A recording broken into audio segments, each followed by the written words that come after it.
All right, so let's dive into this question that's been kind of swirling around the AI world. Open versus closed AI. Imagine like a world where the most powerful AI tools, right, they're either locked away or freely available. Which future would you prefer? It's interesting, right? Because I think a lot of people would instinctively lean towards open AI. That open is always better. But it turns out there's a lot more to this debate than meets the eye. We're going to unpack all of that today. Okay, yeah, and to help us do that, we're diving deep into an Epoch AI report that really kind of breaks down this whole evolving landscape. Yeah. It's really, really interesting. Yeah, no, I think it's fascinating how common sense can sometimes, lead us down a very simplified path. Right. The reality is both open and closed models have their strengths and their weaknesses, and understanding like those nuances is crucial. Exactly.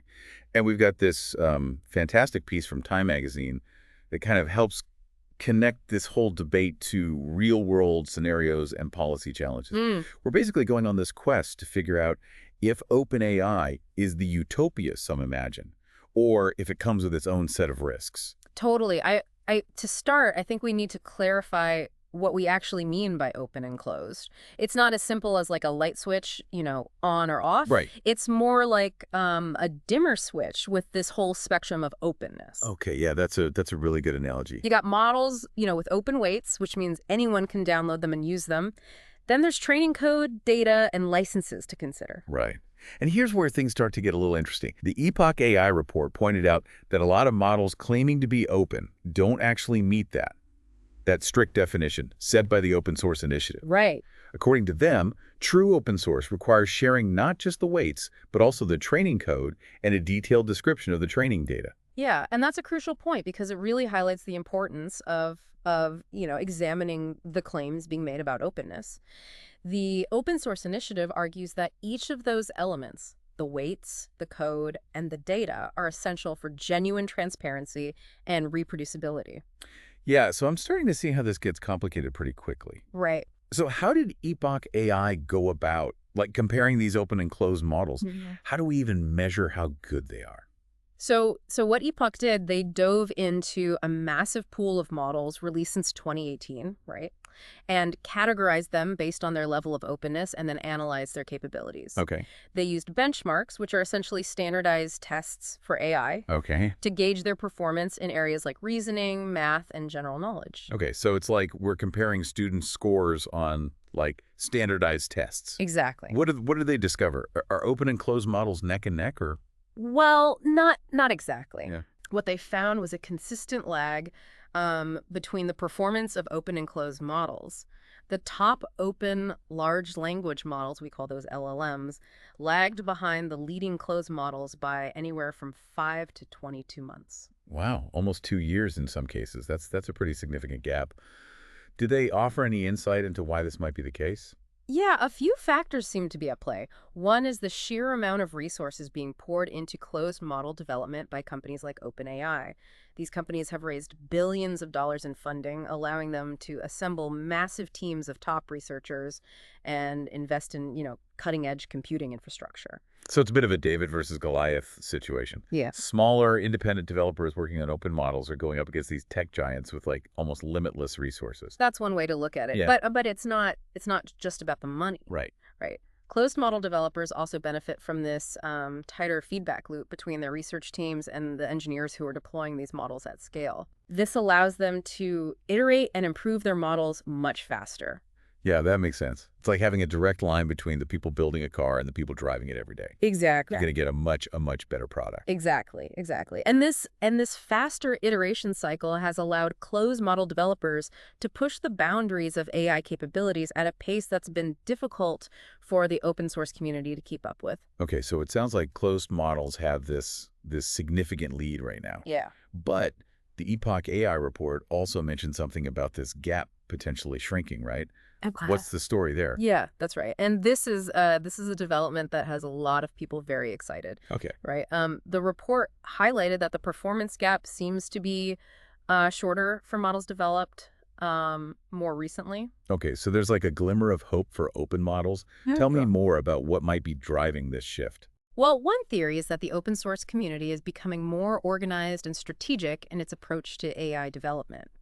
Platforms like Hugging Face, which hosts and shares open models, have played this really crucial role in fostering collaboration and knowledge sharing among developers. So it's like the open source community is finally starting to punch above its weight. In a way, yeah. They're learning from the successes and failures of closed model development, adopting those best practices, and finding ways to leverage their collective knowledge and resources more effectively. Okay. Right. That's encouraging. But isn't there also a factor related to like the amount of computing power used to train these models? I feel like we've touched on that a little bit. Absolutely. Yeah. You're absolutely right. The report looked at what we call training compute, which is Yeah. essentially a measure of how much computing power is used to train an AI model. Right. And they found that the largest open models have lagged behind the largest closed models in training compute by about 15 months. Okay, so even if the open source community is getting more organized, they're still facing this significant disadvantage in terms of raw computing power. That's true. Okay. But there's a fascinating twist to this story. Okay, I like twists. Epoch AI also discovered that open models can sometimes be more efficient with compute. Wait, what? Explain that to me. How can a model achieve similar results with less computing power? That sounds almost magical. Yeah. It might sound counterintuitive. Yeah. But it speaks to the ingenuity and creativity that's happening in the open source community. Good. There was this one example in the report where an open model achieved performance comparable to a closed model, but using 7 times less compute. Wow. That suggests that open model developers are becoming incredibly resourceful. They're coming up with these innovative architectures and training techniques that allow them to kind of squeeze more performance out of limited resources. That's remarkable. It seems like even with this compute disadvantage, open models are demonstrating some serious potential. Yeah. Does this mean the benefits of OpenAI are starting to outweigh the challenges? That's a very complex question, and it's one that we're going to delve into a lot deeper as we go. But it's safe to say that the OpenAI landscape is far more dynamic and nuanced than it might appear at first glance. Right. There are very real challenges, Yeah. but there's also a tremendous amount of innovation and potential. Okay. Right. So a lot more to unpack here. Yeah, a lot more to unpack. Okay, so let's move on to the next section.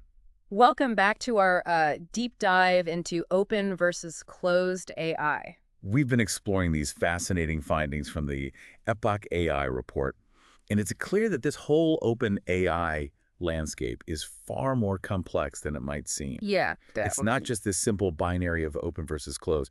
There's this whole spectrum of openness to consider, and Epoch AI really did a deep dive into this. Yeah. They analyzed hundreds of models released since 2018.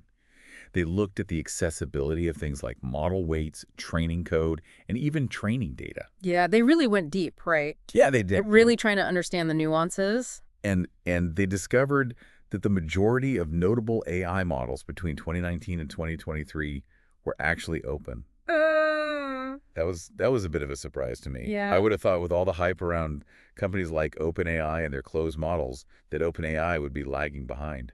Yeah, it is surprising, isn't it? But I think when you think about like the vast network of researchers and developers who are really passionate about open source technology, it starts to make a bit more sense. Right. And then platforms like Hugging Face, which host a plethora of open models, have really gained traction in recent years. So that's further fueling this growth, right? But can we safely assume that the OpenAI community is flourishing? Well, it's not quite that straightforward. While there's this remarkable, like, abundance of open models out there, the ones truly pushing the boundaries of AI, the ones at the cutting edge, are still predominantly closed.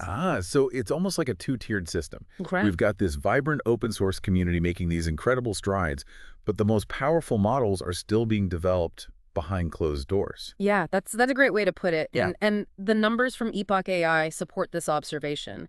As of today, open models cumulatively make up only about 50% of the notable models released since 2018. Okay. The other half, the ones often leading the pack in terms of capability, are closed. Okay, so while open models are plentiful, there's still this significant gap in terms of like raw power and capability. Yeah. What factors are contributing to this trend? Why are companies like OpenAI choosing to keep their models closed? Well, I think there are several factors at play. Yeah. One is simply a matter of like business models, right? Yeah. Companies like OpenAI and Anthropic have built their entire businesses around providing access to their advanced AI models, but for a fee. Yeah. Openness in that sense it just doesn't align with their financial goals. It's like Coca-Cola revealing their secret formula. Right. It would undercut their entire business strategy. Exactly.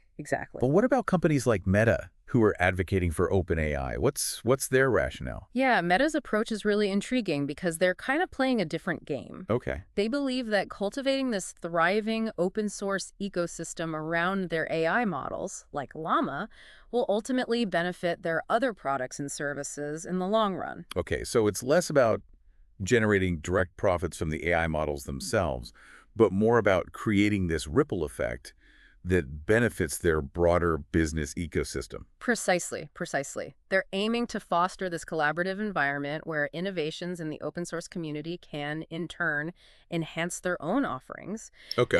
And it's not just Meta. Right. You see companies like NVIDIA who supply the powerful GPUs essential for training these models, also recognizing the value in a robust AI industry overall, even if it means embracing open source contributions, right? It's fascinating how all these different players are kind of navigating this open versus closed landscape, Yeah. each with their own motivations and strategies. Right. It really highlights this complex interplay between commercial interests, technological advancement, and that whole philosophical debate about openness. Totally. But let's circle back to Epoch AI's findings about the capability gap between open and closed models. Yeah. Didn't they also examine how this gap has evolved over time? They did, yeah. And this is where the analysis gets particularly insightful. Okay. So while open models have consistently lagged behind closed models in overall performance, there are some indications that the gap might be narrowing, at least at the very top tier. So there's hope for OpenAI catching up. Yeah. This sounds promising. Yeah. What did Epoch AI find that supports this notion? Well, they delved into specific benchmarks that assess different aspects of AI capabilities. Okay. One such benchmark is GPQA, and it tests advanced scientific knowledge. Okay. Interestingly, they found that the lag between open and closed models on GPQA is only about 5 months. Wow, that's way shorter. Which is significantly shorter, yeah, than the 16 to 25-month lag observed on other benchmarks, like MMLU, which evaluates general knowledge. Okay, so on that particular benchmark, focusing on scientific knowledge, open models are hot on the heels of closed models. Yeah. Is this just an anomaly, or could it signal a broader trend? Well, it's too early to say definitively, Okay. but there are hints that this might not be an isolated case. Okay. The performance gap on other benchmarks, like MMLU, also appears to be smaller for models developed more recently. Okay. So this suggests that open models might be accelerating their rate of improvement. That's encouraging news for the OpenAI community. Yeah, definitely. What about that whole training compute aspect we discussed earlier? Right. Is there any evidence that open models are closing the gap in terms of the computing power used for training? Yeah, it's kind of a mixed bag when it comes to training compute. Yeah. So if we focus on the top tier models, those at the forefront of training compute, the growth rate for open models has been quite similar to that of closed models over the past 5 years. Okay. So this suggests that the compute gap might remain relatively stable for now. So no dramatic leap forward for open models on the compute front, Not yet. at least not yet. Yeah. But we talked about a potential game changer earlier. Right. Didn't the Epoch AI report hint at the possibility of the gap shrinking even further in the future? Yes. You're referring to Meta's ambitious plans for Llama 4. Yeah. They've publicly stated their intention to utilize almost 10 times more compute for Llama 4 compared to Llama 3. Wow. So if they deliver on this and release Llama 4 as an open model, it could potentially level the playing field in terms of compute power. Wow, that would be a monumental shift. Yeah. Open models on par with the most powerful closed models, both in performance and training compute. It's exciting to imagine the implications of such a development.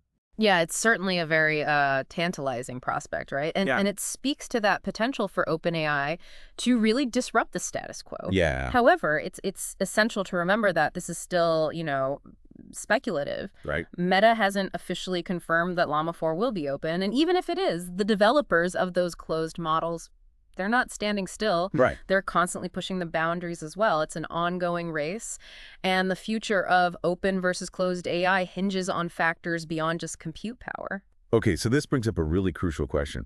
What does the future hold for open versus closed AI? Yeah. Will one approach ultimately dominate, or will we continue to see this dynamic interplay between the two? Yeah, that's the million-dollar question. Yeah. And the Epoch AI report offers some very compelling insights here. Okay. Their analysis suggests that the fate of OpenAI rests heavily on its economic viability. Okay. Right. So in a world where AI is becoming increasingly commercialized, can open AI models truly compete with their closed counterparts? Right. Can they demonstrate enough value to justify the resources and effort poured into their development? Exactly. Exactly. If open models can prove their worth, whether through driving groundbreaking innovations, fostering widespread user adoption, or creating valuable synergies with other businesses, then they have a real shot at remaining competitive in the long run. But if the costs associated with developing these cutting-edge models continue to escalate, as they have been, it might become increasingly challenging for open models to keep pace, especially given the resource advantages of some closed model developers. Yeah, that's a legitimate concern, and it's Uh, a reminder that this whole open versus closed debate isn't just a philosophical one. right. It's intertwined with very practical considerations Yeah. about resources, about funding, and the ability to sustain long-term development efforts. This entire conversation has been so illuminating. I'm starting to really grasp these intricate dynamics of this whole open versus closed AI landscape. Yeah. It's not just about technology, but also about power, control, and the very trajectory of how AI will shape our world. You've hit the nail on the head. Yeah.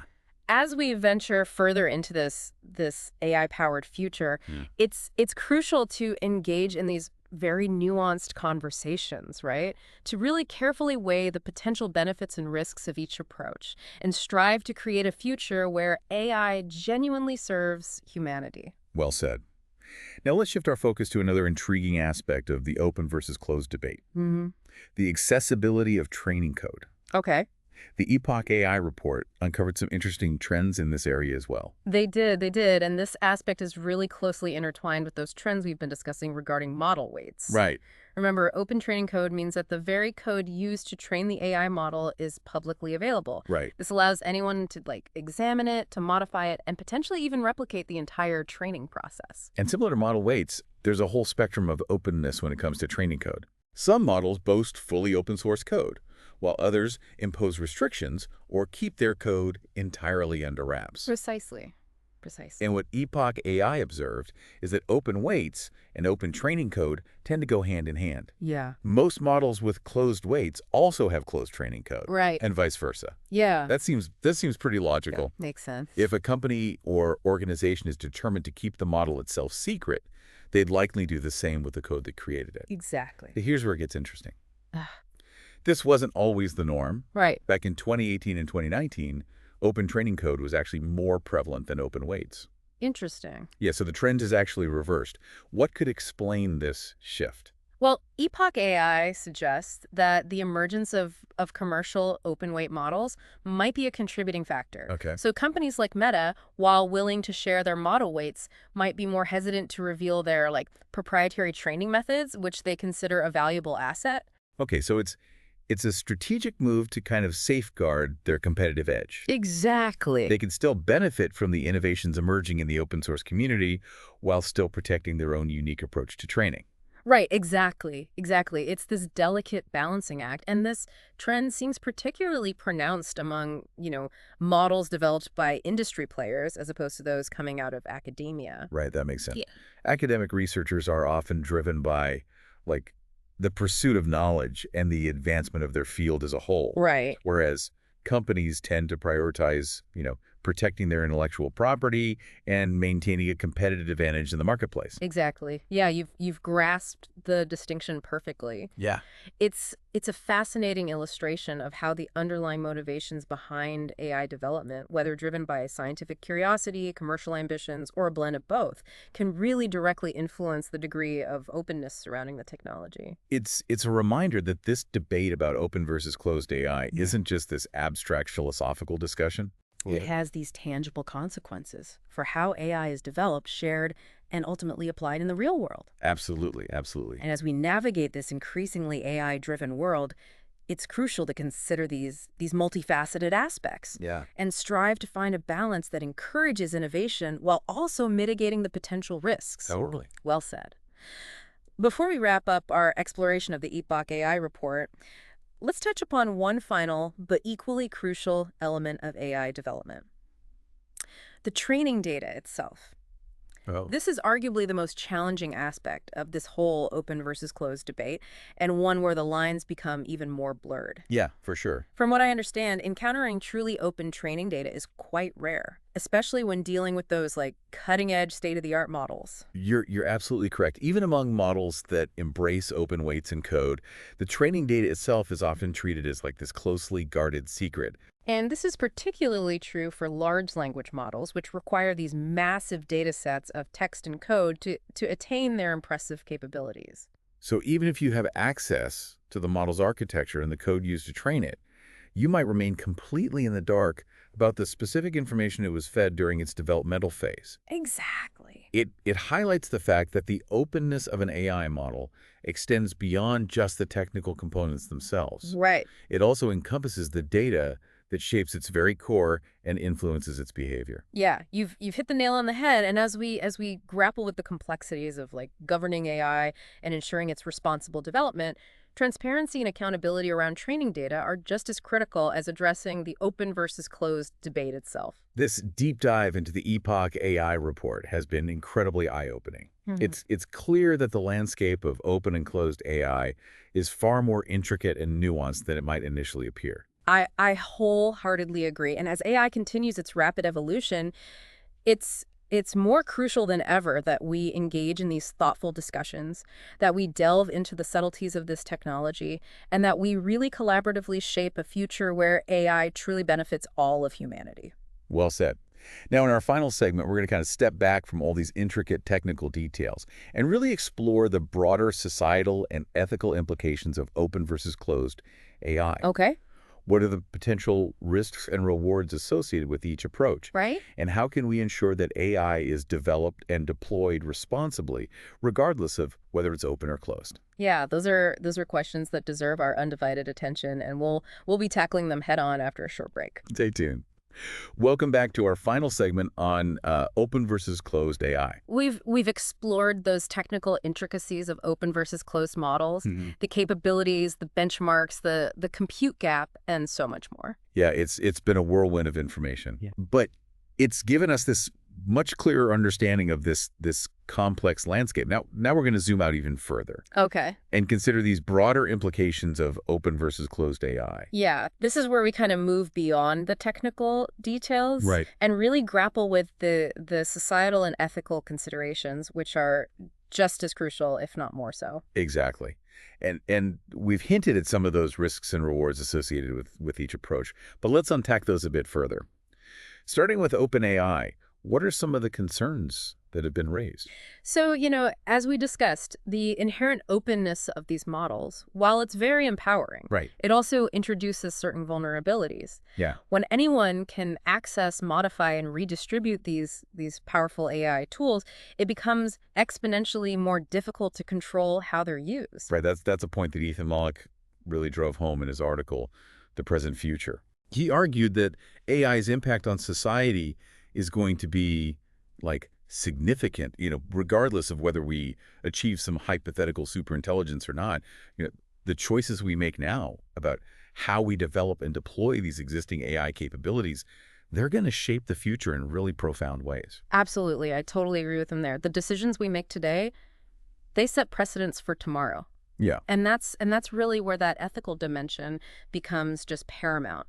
With OpenAI, there's this heightened risk of misuse for, harmful purposes. Right. We've already seen examples of this, from the creation of deepfakes for spreading misinformation to the development of autonomous weapon systems, which raise those serious ethical questions. It's almost like we're opening Pandora's box. Yeah. Once these powerful tools are out in the world, it's incredibly difficult, if not impossible, to fully contain their impact, right? Both positive and negative. Yeah, you can't put the genie back in the bottle. Exactly. And this is a dilemma that policymakers around the world are kind of wrestling with right now, right? Mhm. How do you regulate a technology that's inherently decentralized and designed for accessibility? Yeah, exactly. It's a challenge that Elizabeth Seeger from the think tank demos highlighted in the Time article. She argued that, if open models continue to close that capability gap, we need to really seriously consider how to govern them effectively. Yeah, and her point was that regulating closed models is in some ways like simpler because you have that central point of control, right? Right. The companies developing them. Right. But with OpenAI, that control is dispersed, and there's no single entity to hold accountable. It almost sounds like the Wild West of AI development, a free-for-all where anyone can kind of do whatever they want with these powerful tools. Well, it's not quite that chaotic. The open source community in general operates with certain norms and values, Yeah. often centered around collaboration, transparency, and ethical considerations. But as AI becomes more powerful and integrated into our lives, relying solely on self-regulation may not be enough. Yeah. Yeah. So are there any potential solutions? How do we strike this balance between encouraging, those benefits of openness Yeah. while also mitigating those potential risks? Yeah, that's the million-dollar question. Right. And there isn't really a simple answer. Some experts believe that we need to establish new regulatory frameworks specifically designed for open AI. Okay. This could involve focusing on transparency around training data, developing ethical guidelines for AI research, and even creating mechanisms for auditing and monitoring the use of open AI models. Right. So kind of like adding those guardrails. Exactly, exactly. But others argue that imposing strict regulations could stifle innovation and drive development underground away from public scrutiny. Right. Right. Yeah. They're advocating for a more collaborative approach where governments, industry leaders, and that open source community work together to establish best practices and promote responsible AI development. Yeah, kind of like a community-driven approach. Yeah. Right. It's likely that the most effective path forward will involve like a multifaceted approach, a combination of these strategies that recognizes those unique characteristics and challenges presented by OpenAI. I think so, yeah. It seems like navigating this territory is going to require a lot of careful consideration and ongoing dialogue. Absolutely. Yeah. Absolutely. Okay, so now let's shift our focus to the potential drawbacks of closed AI. Okay. What concerns have been raised by those advocating for greater openness? So, one of the primary concerns is the concentration of power. Okay. When a handful of large companies control access to the most advanced AI tools, it raises those questions about fairness, bias, and accessibility. Right, and especially when those companies are primarily driven by profit motives Yeah. as opposed to, broader public good. Exactly. Exactly. There's this risk that these closed models could be used to perpetuate or even exacerbate existing inequalities. For example, they could be used to automate jobs disproportionately held by certain demographics or introduce bias into decision-making systems that affect, access to those essential services like healthcare, education, even the justice system. Right, yeah. And the closed nature of these models, it makes it more challenging to identify and address those biases Right. because their inner workings are often, obscured from public view. Exactly. It's like a black box, Yeah. right? You don't really know what's going on inside. Yeah, yeah. And the lack of transparency with closed AI is a major concern for a lot of people. Yeah. It makes it difficult to hold those companies accountable for the decisions that their models are making or to fully understand those potential risks associated with their widespread deployment. Totally. And it also creates barriers for researchers and independent developers who want to contribute to the advancement of AI. This could stifle innovation and lead to a less diverse and robust AI ecosystem. I agree. Yeah, it kind of limits the collective brain power that could be brought to bear on these problems. Right, right. It sounds like there's some really valid concerns on both sides of this debate. Closed AI is not inherently bad. Ooh, right. And it offers advantages like greater control over access and potentially stronger safety measures. Yeah. But it's crucial to consider those potential downsides and ensure that we don't become overly reliant on this handful of powerful companies to dictate the future of AI. I couldn't agree more. The ideal scenario would be to find a way to kind of harness the strengths of both open and closed AI. Right. While also mitigating their respective weaknesses. It's about finding that sweet spot, right? Yeah. Where we can foster innovation, promote accessibility, and ensure responsible development. Yeah. Yeah. Finding that balance. This entire conversation has been so eye-opening. We started with a simple question: open versus closed AI. You're right. Right. But as we've delved deeper, it's become clear that this is not just a simple binary choice. It's this complex landscape with nuances, trade-offs, and no easy answers. And that's why these conversations are so important. The future of AI is not predetermined.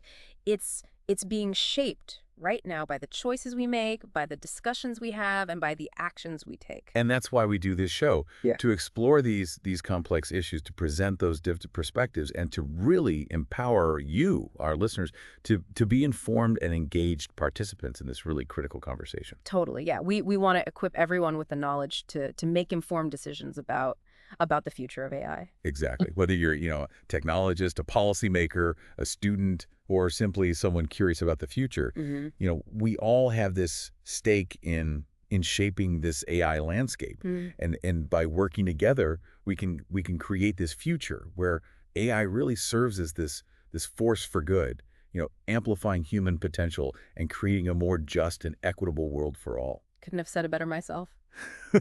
It's been this fascinating journey exploring all the nuances of open versus closed AI, Hmm. from the technical details to the ethical considerations and that potential societal impact. Yeah. A big thank you to the Epoch AI team for their in-depth report, Yeah. Great report. and to Time Magazine for connecting these issues to real-world scenarios and policy debates. Absolutely. Yeah. Really helped to kind of ground this discussion in the real world. Exactly.